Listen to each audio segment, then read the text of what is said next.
तो शुरुआत में हम देखते हैं छोटे डैनी रैंड को, जो अपनी मोम के साथ हिमालय जा रहा था। वो लोग प्लेन में थे, मगर तभी अचानक उनके प्लेन में कोई गड़बड़ी हो गई, जिससे वो तबाह हो जाता है। इस हादसे में सब मारी गई थी सिवाय डैनी की, क्योंकि वो बच गया था। फिर दो मास्टर्स ने आकर उसकी जान बचाई और वो उसे खुफिया शहर में ले गए, जिसका दरवाजा हर 15 सालों के बाद खुलता है। फिर 15 साल वहाँ गुजारने के बाद वो वापस अपने शहर आता है और सीधा जाता है अपनी कंपनी में, जिसका नाम था रैंड कंपनी। सबको यही लग रहा था कि डैनी तो मर चुका है, इसलिए कोई उसे नहीं पहचान रहा था। इसके अलावा न उसने ढंग के कपड़े पहने थे और न ही पाँव में जूते थे, तो इस वजह से धक्के देकर उसे वहाँ से निकाल दिया जाता है। वो जब दोबारा अंदर जाने लगता है तो गार्ड्स उसे रोकने की कोशिश करते हैं, जहाँ वो अपनी कुंफू का इस्तेमाल करता है, जो उसने पिछले 15 सालों में सीखा था, जिससे वो उन गार्ड्स को हराकर कंपनी के अंदर आ ही जाता है। यहाँ उसकी मुलाकात अपने सुतीले भाई और बहन से होती है। उन्हें देखकर वो काफी खुश हो जाता है और ये समझाने की कोशिश करता है कि मैं ही डैनी हूँ। 15 साल पहले जहाज तबाह वाला जो हादसा हुआ था उसमें मैं मच गया था, मगर वो लोग उसकी बात का यकीन नहीं करती और गार्ड्स को बुलवाकर उसे बाहर फेंकवा देती है, जहाँ डैनी बेघर लोगों के साथ पार्क में रहता है। हालांकि वो परेशान था, मगर फिर भी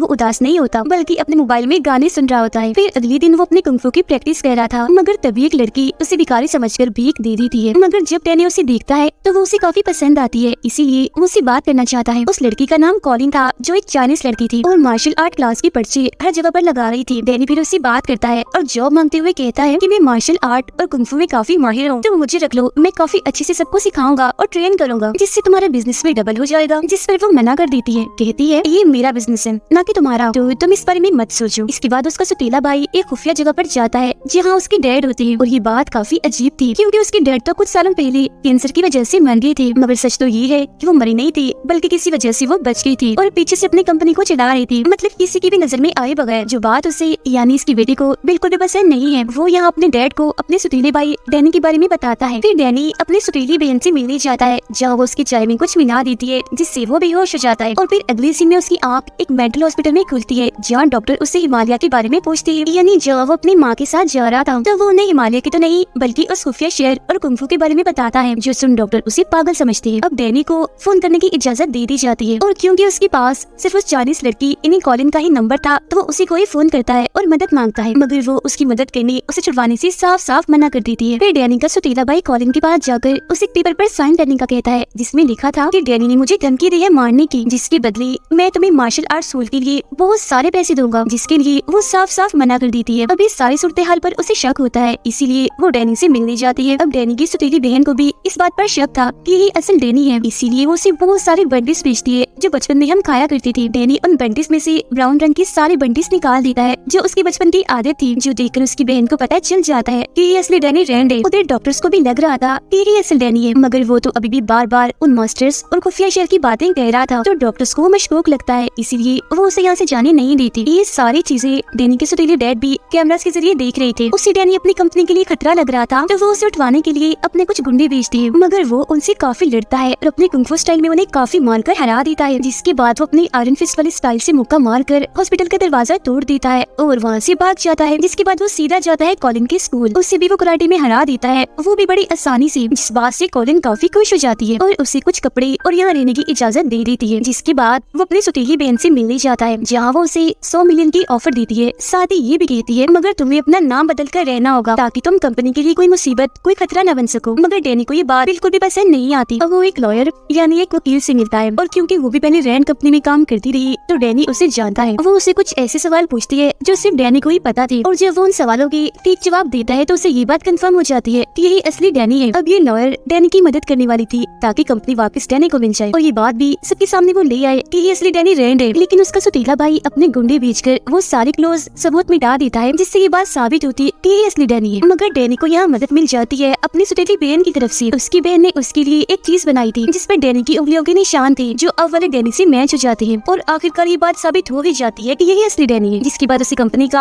आधा हिस्सा मिल गया था, और वो बन गया था रैंड कंपनी का मालिक, जिस वजह से उसे आलीशान घर और ऑफिस भी दिया जाता है। रैंड कंपनी एक काफी बड़ी कंपनी थी, क्योंकि वो बहुत सारे बिजनेस करती है और दवाइयाँ भी बनाती है। वो लोग बिजनेस से बहुत सारे पैसे कमाती है, जो बात डैनी को बिल्कुल भी पसंद नहीं आती। सारे सूरत हाल को देखते हुए वो दवाइयों की कीमतों में कमी कर देता है, जो बात किसी को भी पसंद नहीं आती। अब उसका सुतीला भाई अपने डैड से मिलने चाहता है, जहाँ डैनी भी उसका पीछा करता है, मगर वहाँ हर जगह पर सिक्योरिटी थी, इसीलिए वो खिड़की के जरिए जाने लगता है। यहाँ उसकी बाइक को गलतफहमी होती है, इसीलिए वो उसे धक्का देता है, जिससे डैनी बाहर जाकर गिरता है। मगर जब उसे होश आती है, तो उसका सुतीला भाई उसे गले से लगा लेता है और उस खुफिया जगह पर ले जाता है, जहाँ उन दोनों के डैड थे। यहाँ डैनी उससे पूछता है, डैड आप जिंदा कैसे हुए? जिस पर वो कहते हैं मुझे हैंड ने जिंदा किया था, जो बहुत सारे खतरनाक निंजास का लीडर है। उन्होंने मेरा कैंसर का इलाज किया और बदले में मुझे ब्लैकमेल करके मेरी वफादारी ले ली। उसके साथ एक चाइनीज औरत मिली हुई है जिसका नाम मैडम गाओ है, जिसके बाद वो सिर्फ रिक्वेस्ट करती है कि अब तुम हैंड से लड़ो और सबको बचा लो और अपनी कंपनी को भी। अगले दिन वो अपनी बहन के साथ था, मगर वो उसे अपने डैड के बारे में कुछ नहीं बताता। फिर जब वो जा रही थी तो कुछ गुंडे आकर उन पर हमला कर देते हैं और उसकी बहन को अगवा करने की कोशिश करने लगती है। तब डैनी उनको रोकता है और काफी बहादुरी से उनका मुकाबला करता है। वो लोग उससे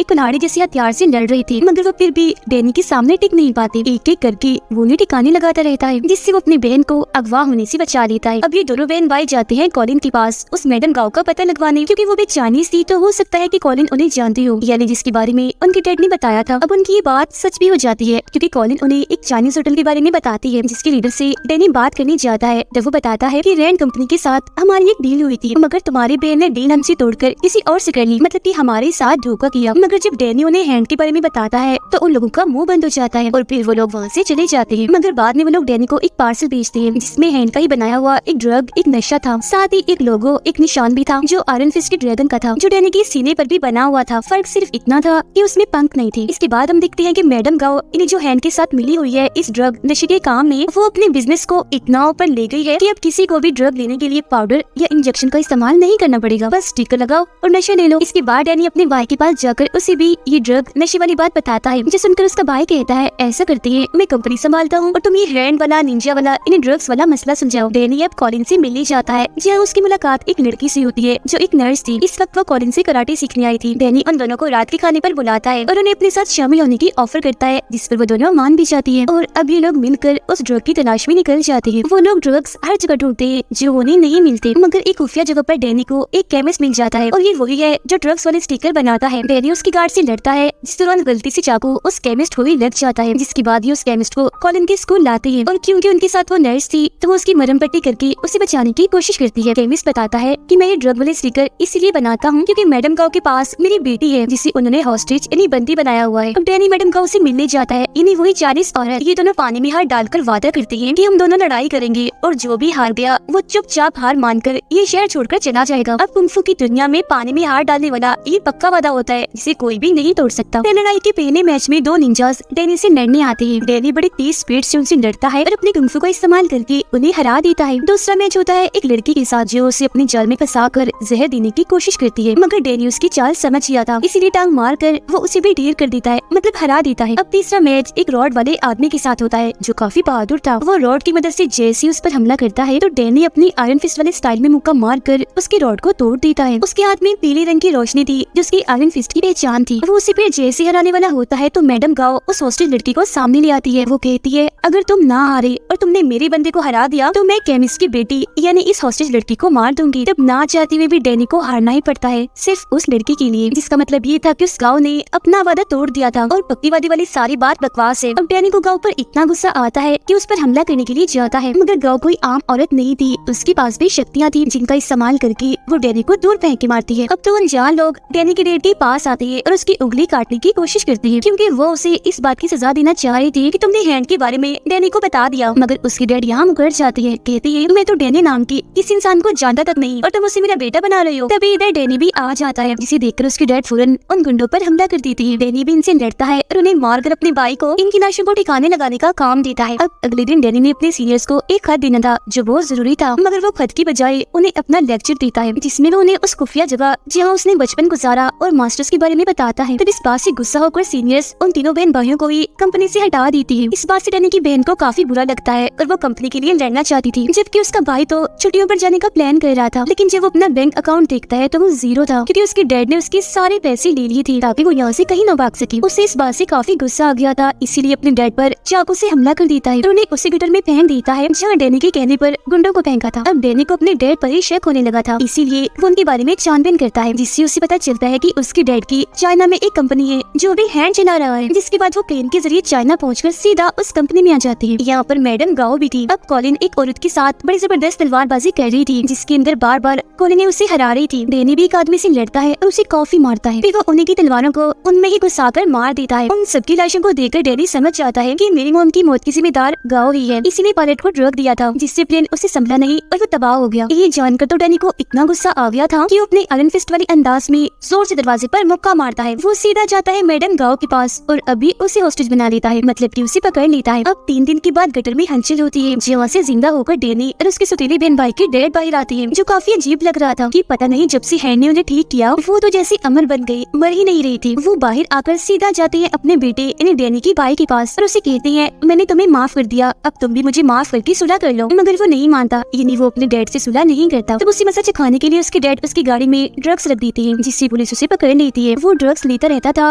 तो मेडिकल रिपोर्ट से भी ये बात साबित हो ही जाती है कि ये ड्रग उसी का है। वो पुलिस को काफी समझाने की कोशिश करता है कि ये मेरे डैड की जान है, वो मुझे फंसा रही है, मगर कोई भी उसकी बात का यकीन नहीं करता, क्योंकि उसके डैड की तो काफी साल पहले कैंसर की वजह से मौत हो गई है और वो तो जेल में हो गया था। इसीलिए उसके डैड अपनी बेटी को अपने काम के लिए इस्तेमाल करते हैं, उसे अपना राज भी बता देती है, जो सुनकर वो हैरान होती मगर काफी खुश हो गई थी, क्योंकि उसे लग रहा था कि मुझे मेरे डैड मिल गए, मगर वो उसे सिर्फ अपना मकसद ही निकलवाना चाहती थी। डैनी ने मैडम गाँव को कॉलिन के स्कूल में कैद किया हुआ था। कॉलिन की हालत काफी खराब हो जाती है, क्योंकि उसे जहर की एक गोली लग गई थी और ये वही जहर था जिसे गाँव भी इस्तेमाल करती है। कॉलिन मरने ही वाली थी, मगर तभी इधर एक डॉक्टर आकर उसका इलाज करता है और मरने से उसे बचा लेता है। ये डॉक्टर दरअसल एक कॉलेज में प्रोफेसर भी था और इसने ही कॉलिन को कुंफू सिखाया था। यहाँ वो और डैनी दोनों कुंफू करने लगती है और वो डैनी को भी अपने कॉलेज में प्रोफेसर बनने के लिए कहता है। अब डैनी को गाँव से पता चलता है कि ये डॉक्टर ठीक नहीं है, क्योंकि ये भी हैंड के लिए काम करता है। ये सुनकर डैनी को काफी अजीब लगता है, इसीलिए वो उनके सिस्टम को चेक करने जाता है, जहाँ उसे बहुत सारे कंप्यूटर्स मिलते हैं। उसे समझ नहीं आता कि ये यहाँ क्यों है, मगर वो ये सोचकर उन्हें तोड़ने लगता है कि ये हैंड की हैं तो बुरे ही होंगे। मगर तभी इधर वही डॉक्टर आ जाता है, कहता है ओ पागल ये क्या किया, मेरी सारी फेवरेट मूवीज थी इसमें, जिसे तुमने तोड़ दिया। जिसके बाद इन दोनों में लड़ाई होने लगती है। जिस लड़ाई के दौरान यहाँ एक लड़का आ जाता है जो दरअसल डैनी का ही साथी था, इसीलिए वो उसकी साइड से लड़ने लगता है। ये असल में डैनी के साथ उसी खुफिया जगह में रहा है। वो वह डॉक्टर की बहुत सारे गुंडों को मारते हैं, मगर जब यहाँ से निकलने की कोशिश करते हैं तो सारे दरवाजे बंद कर दिए गए थे, इसीलिए वो यही फंस जाते हैं। अब डॉक्टर अपने बहुत सारे कुंफू के माहिर लोगों को डैनी से लड़ने भेजता है। डैनी भी यहाँ अपनी आयरन फिस्ट को ऑन करने की कोशिश करता है, मगर अब की बार आयरन फिस्ट वाला रूप उसके अंदर नहीं आता। मगर फिलहाल उसे इसकी जरूरत थी भी नहीं, क्योंकि वो वैसे भी काफी बहादुर था और ऐसे मामूली कुंफू के माहिर उसका कुछ बिगाड़ नहीं सकती थी। कॉलिन डैनी की मदद करती है, सारे दरवाजे खोल देती है। जहाँ डैनी का साथी उसे कहता है वापस उस खुफिया शहर में आ जाओ जो मास्टर्स रहते हैं, जिन्होंने बचपन में तुम्हारी जान बचाई, क्योंकि यही आयरन फिस्ट का काम होता है, उस जगह की हिफाजत करना। उधर डैनी के डैड को जब ये बात पता चलती है कि हैंड हमारे ही बैंक अकाउंट इस्तेमाल कर रहा है, तो वो सारे अकाउंट्स खाली करने का फैसला करती है ताकि हैंड को बर्बाद कर सके। डॉक्टर अब कॉलिन को पकड़ लेता है और जब उसे ये बात पता चलती है कि इसने भी हैंड को मरवाने के लिए डैनी का साथ दिया, तो वो अपने साथियों को कहता है कि इसे मार दो, और वो भी बहुत बुरे तरीके से। मगर वो कैसे भी करके खुद को आजाद कर लेती है और वहाँ से निकल जाती है। जब वो बाहर गुंडों से लड़ रही थी तो तभी इधर डैनी आ जाता है और कॉलिन को संभालता है। जेल में डॉक्टर डैनी के सौतेले भाई से मिलने जाता है और ऑफर करता है अगर तुम्हारे डैड को मार दिया जाए तो मैं तुम्हें कंपनी का चीफ बना दूंगा, क्योंकि अब कंपनी मैं ही संभाल रहा हूँ। जब वो डॉक्टर की बात मान लेता है और ये लोग उस खुफिया जगह पर हमला करती है जहाँ उनकी डैड रहती थी। यहाँ का डैनी का सौतेला भाई कहता है मेरे डैड को मार दो, लेकिन मेरी बहन को कुछ मत करना। तब डॉक्टर उसकी बहन की तरफ गन से इशारा करता है और गोली चलाते हुए कहता है ये वाली बहन, जिससे जाहिर है गोली चलने से उसकी मौत हो जाती है। इसके बाद डॉक्टर डैनी को वीडियो कॉल करके वहाँ की सारी सूरत हाल दिखाता है, मतलब कि उसकी सौतेली फैमिली कितनी बुरी है। ये देख कर डैनी खुद को उसके हवाले कर देता है कि मैं कितना पागल था, अपने सौतेले बाप बहन भाई जितने बुरे लोग थे उन्हें बचाने की कोशिश कर रहा था, उनका साथ दे रहा था। अब डॉक्टर डैनी को मारना नहीं, बस उसकी शक्तियाँ लेना चाहता था, इसीलिए वो उसे अपने साथ लेकर जा रहा होता है। मगर तभी इधर डैनी का साथी आकर उसकी जान बचा लेता है। वो सभी गुंडों से काफी लड़ता है। कॉलिन और डॉक्टर के बीच भी काफी लड़ाई होती है। हालांकि वो उसकी स्टूडेंट थी, मगर फिर भी वो जीत जाती है और डॉक्टर को हरा देती है। लेकिन वो डॉक्टर को जान से नहीं मार पाती, क्योंकि उसके अंदर भी सुपर हीरो जैसी ताकतें हैं। मगर तभी इधर डैनी का साथी आकर डॉक्टर के सीने में चाकू मार देता है और कहता है तुम इसकी स्टूडेंट हो इसलिए नहीं मार रही, मगर मेरा इससे कोई वास्ता नहीं है। अब डैनी का वो साथी